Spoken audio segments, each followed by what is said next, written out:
بھلا تم کو ڈھانپ لینے والی یعنی قیامت کا حال معلوم ہوا ہے؟ اس روز بہت سے چہرے یعنی لوگ ذلیل ہوں گے، سخت محنت کرنے والے تھکے ماندے دہکتی آگ میں داخل ہوں گے. ان کو ایک کھولتے ہوئے چشمے کا پانی پلایا جائے گا، ایک سخت خاردار جھاڑی کے سوا ان کے لیے کوئی کھانا نہیں ہوگا جو نہ مفید غذا بنے اور نہ بھوک میں کچھ کام آئے. بہت سے چہرے یعنی لوگ اس روز شادماں بھی ہوں گے، اپنی محنت کے بدلے پر خوش.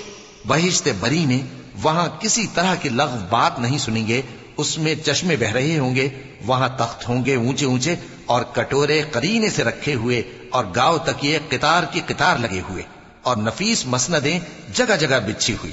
تو کیا یہ لوگ اونٹوں کی طرف نہیں دیکھتے کہ کیسے عجیب پیدا کیے گئے ہیں، اور آسمان کی طرف کہ کیسا بلند کیا گیا ہے، اور پہاڑوں کی طرف کہ کس طرح کھڑے کیے گئے ہیں، اور زمین کی طرف کہ کس طرح بچھائی گئی؟ پس اے نبی صلی اللہ علیہ وآلہ وسلم، تم تو نصیحت کرتے رہو کہ تم نصیحت کرنے والے ہی ہو، تم ان پر داروغہ نہیں ہو. ہاں، جس نے منہ پھیرا اور نہ مانا تو اللہ اس کو بہت بڑا عذاب دے گا. بے شک ان کو ہمارے ہی پاس لوٹ کر آنا ہے، پھر ہمارے ہی ذمے ان سے حساب لینا ہے.